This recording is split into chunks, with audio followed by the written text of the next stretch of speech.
Good evening, you're watching Estuary News, I'm Hugh Riches. In tonight's show, hundreds of jobs to go at BAE in Brough, plus it's World Mental Health Day. And later in tonight's programme, I'll be joined by Gary Swan to talk about rock and roll, rum and potatoes. But before that, Andrew and Sebrena Ward talk about MS awareness.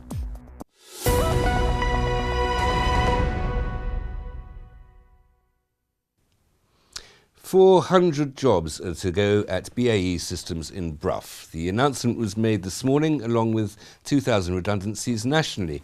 In a statement on its website, BAE said it's making organisational changes to boost competitiveness, accelerate technological innovation and improve operational excellence from a more streamlined business. Production of the Hawk aircraft in Brough is expected to continue, but at a reduced rate. A number of local MPs have released statements in support of the site's employees. Beverley and Holderness's Graham Stewart has written to BAE asking them to support workers made redundant, while Hull North's Diana Johnson says she's shocked to hear news that is so bad for the UK defence industry. She also said she's furious with the Defence Minister for saying in the House of Commons this afternoon that they could take new jobs at the Siemens plant. 3 youths had to be escorted off the Humber Bridge this morning after attempting to climb its cables. No one was injured in the incident, which occurred on the South Bank side on the west footpath. It caused disruption to commuters as the climbers were taken away by bridge staff. Today is World Mental Health Day. Events have been held across the country to raise awareness of mental health issues. Navigo in North East Lincolnshire hosted a big business breakfast. Mike Reeve, Director of Operations, explains what help they can offer to people with mental health issues.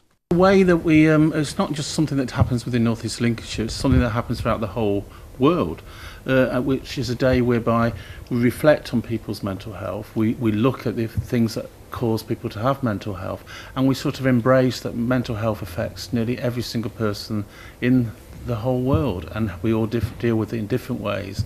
And it's something, if we embrace, if we learn about, and we can look at the challenges associated, we can hopefully make a difference. Navigo provide a range of services, predominantly for adults of a working age. But from 14 upwards, we also provide a service for those adolescents who may be showing signs of psychosis, be it through because of their mental health, it could be through substance misuse, it could be to do with their stress and anxiety. We go then up to what we call more mild to moderate mental health conditions for our Open Mind service, which is based both in Cleethorpes and in Grimsby, where individuals can go by themselves and turn up, just express concerns about their mental health, asking families and carers.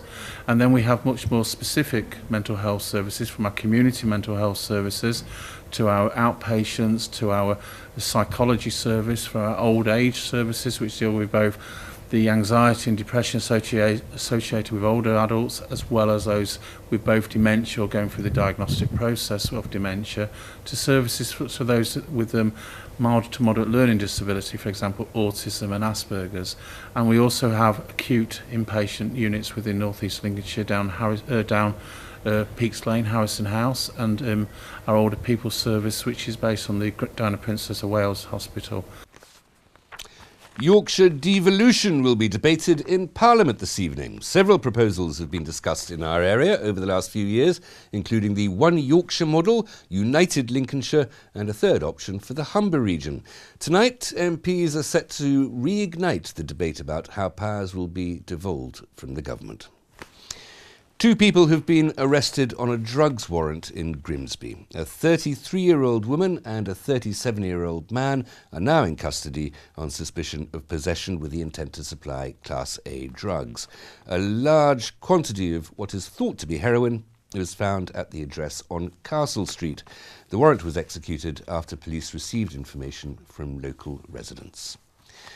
The British National Party has launched a campaign against supposed plans for building in Louth to be converted into a mosque. East Lindsey District Council has stressed that no plans for a mosque have been submitted. The BNP had been posting leaflets to residents in Louth, with one demanding that all foreign aid be stopped until potholes in this country are filled in.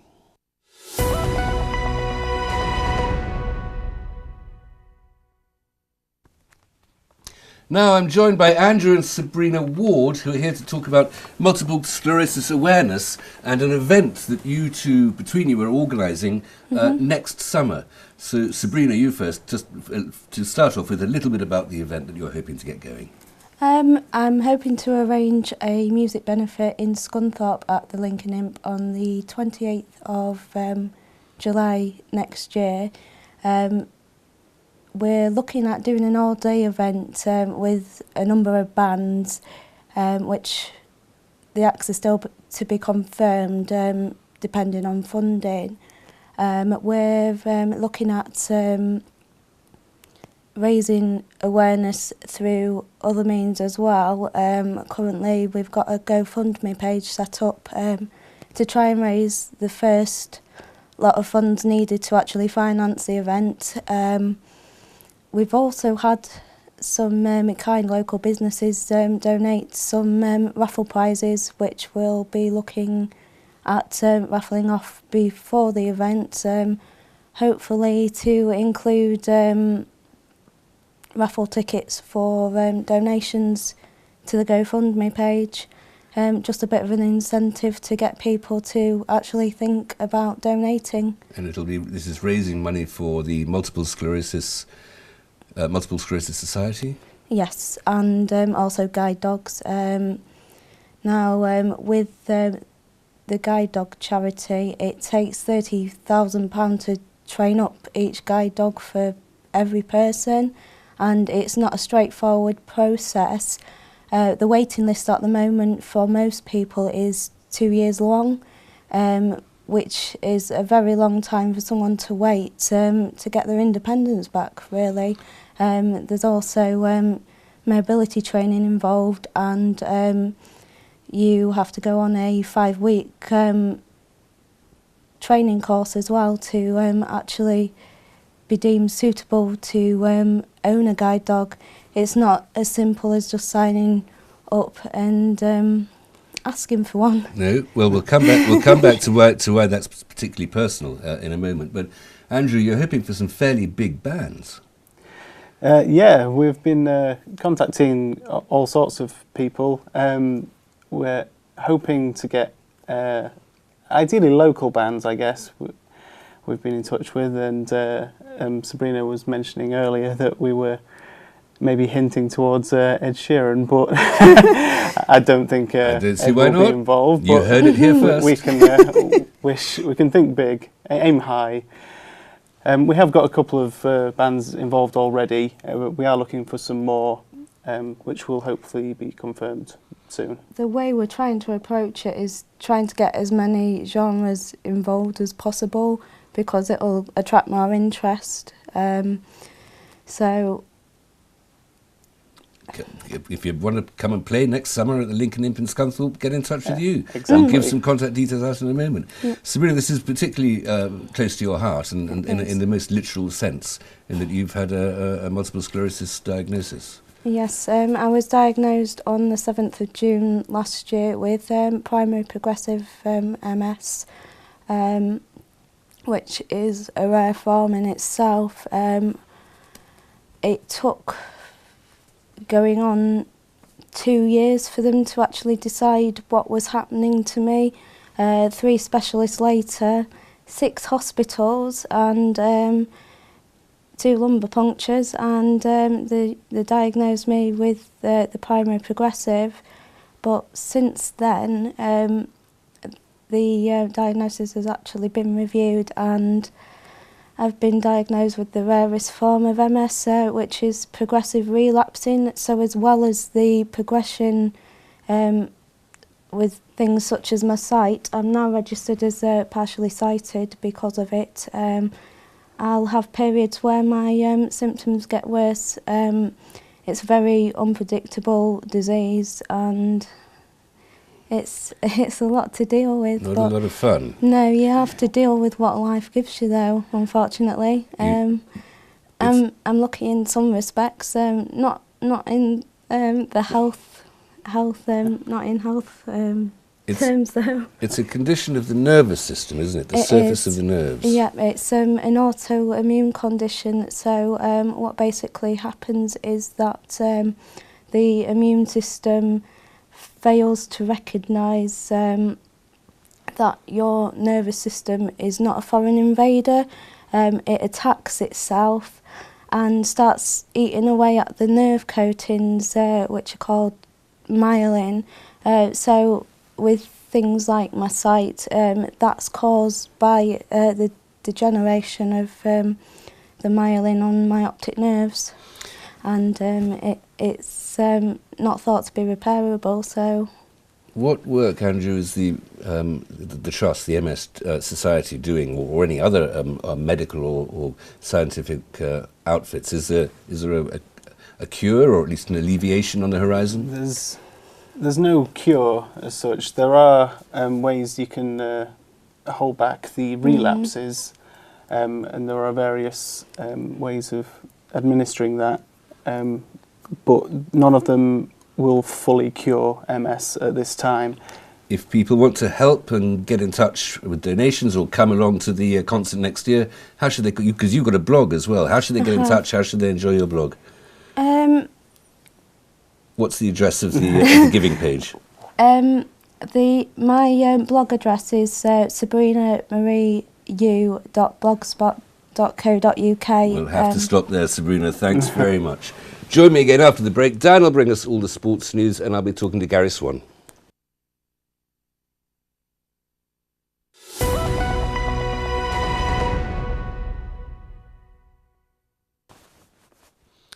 Welcome back. You're watching Estuary News. Still to come tonight, Dan brings us a roundup of all the latest sporting news, and I'll be talking to Gary Swan about a beer festival in Cleethorpes.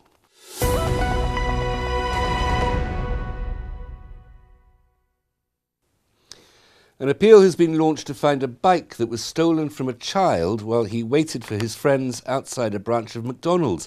The incident happened last month on Kingswood Retail Park in Hull. A 13-year-old boy was pushed to the ground by two men who stole two bikes and rode off. One has since been recovered, but the other, a black mountain bike with red and grey writing, is still to be found. The boy was able to give a description of one of the men.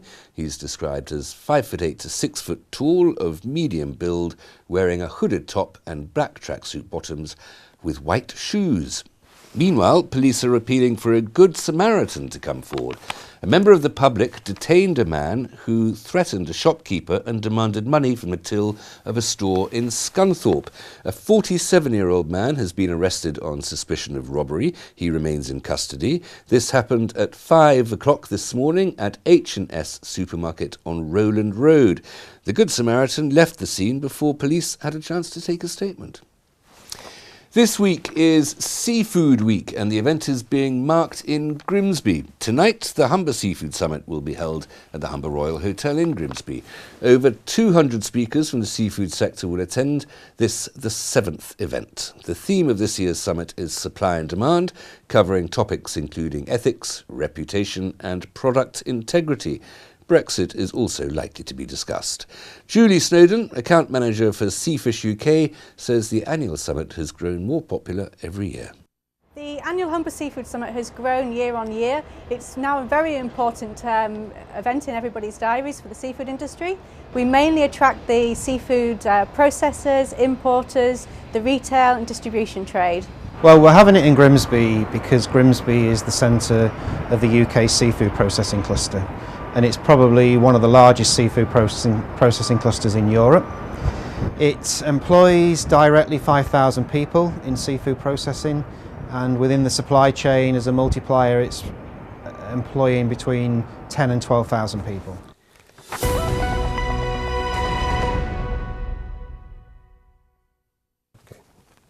Now I'm joined by Gary Swan to talk about the Cleethorpes Beer Festival primarily, but first of all, this last weekend's bacchanalian events.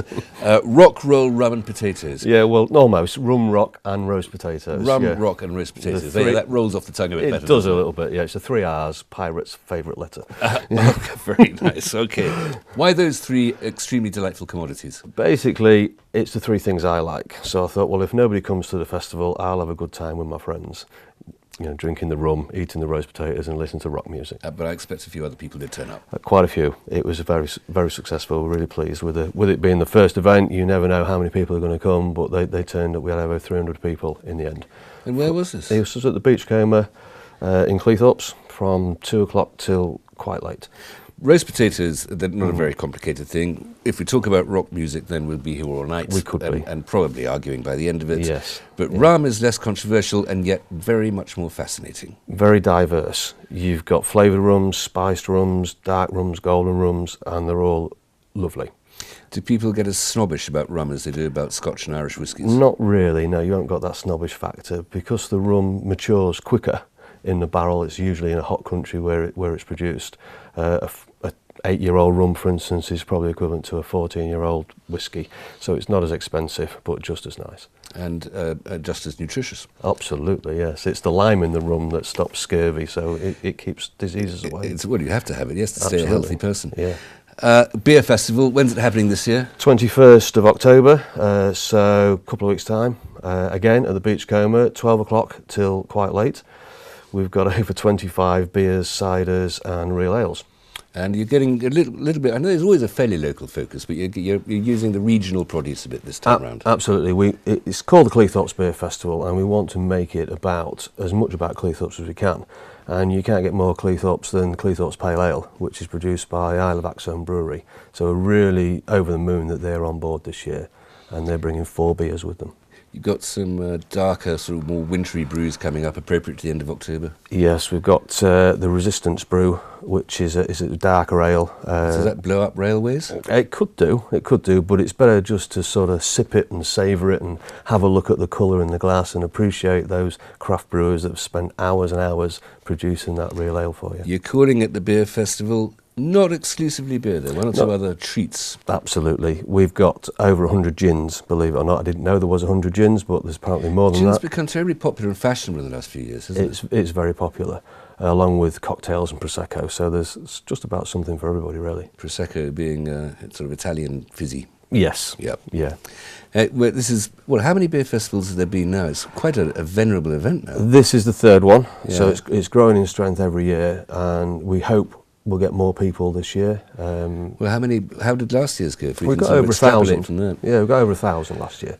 So if we get the same again, that would be fantastic. We've got entertainment as well to keep everybody entertained, should they get fed up of drinking the beer, which is highly unlikely. 1,000 people in one day, that's knocking back a lot of pints. It is, but it's over the 12 o'clock lunchtime, so you tend to get a 12 o'clock to 3 o'clock audience. They then drift away to whatever they're going to be doing in the afternoon, and you get another audience in the afternoon, and then you get the evening session who are usually people who want to come and listen to the bands. And yeah, who have you got coming on? We've got a local band, the Weezers. We've got local singer-songwriter Sam Simmons. Of course. And one of my favourites is Muddy Mike Major, who'll be playing rhythm and blues and a little bit of slide guitar in the afternoon tea time session. Muddy Mike Major? Muddy Mike Major. It sounds like a beer in its own right. It should be, shouldn't it? Yeah, someone should do that. If people want to come along, and I suspect that an awful lot of people will, me included, yep. Is there any way that they should turn up on the door, or should they book in advance? Or? They can turn up on the door. It's always more expensive, £8 on the door. If you buy a ticket, it's £5. They're available online on Skiddle, or the local Solid Entertainments is a great place to get your tickets, Tourist Information Centre, or indeed at the Beachcomber. And there's a beer cheaper once you get in if you bought a ticket in advance? No, I'm afraid not. Oh, okay. I was just being a little bit optimistic. Well, if you turn up, I might be able to buy you half a pint. That's a good enough reason to turn up there and then, Gary. Okay. Thanks very much. Here's Dan with all the sports.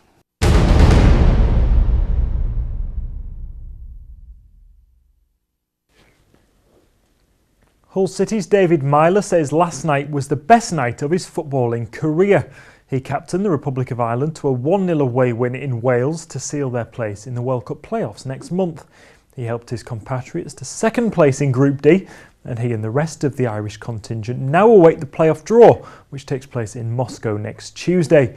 Meanwhile, Jackson Irvine was an unused substitute as his Australia side beat Syria 2-1 in their World Cup playoff. They must now play another game to determine if they'll qualify. Locally, 3 trialists turned out for Grimsby Town this afternoon in their reserves game at Mansfield. Carl Lawson, a striker who was on the books at Sunderland from an early age, Jason Akiotu, who was a young Nigerian left-back who had been at Crystal Palace, and Jude Ayobo, a pacey midfield winger from Glossop North End FC, all featured.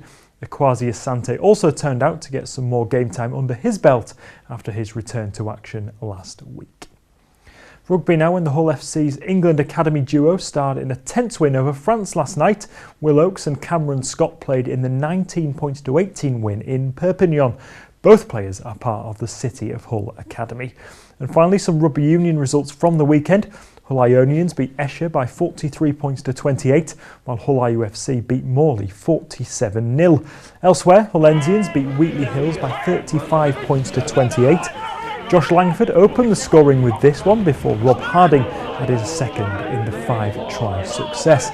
The bonus points win moves them up to 6th place in Yorkshire Division 1.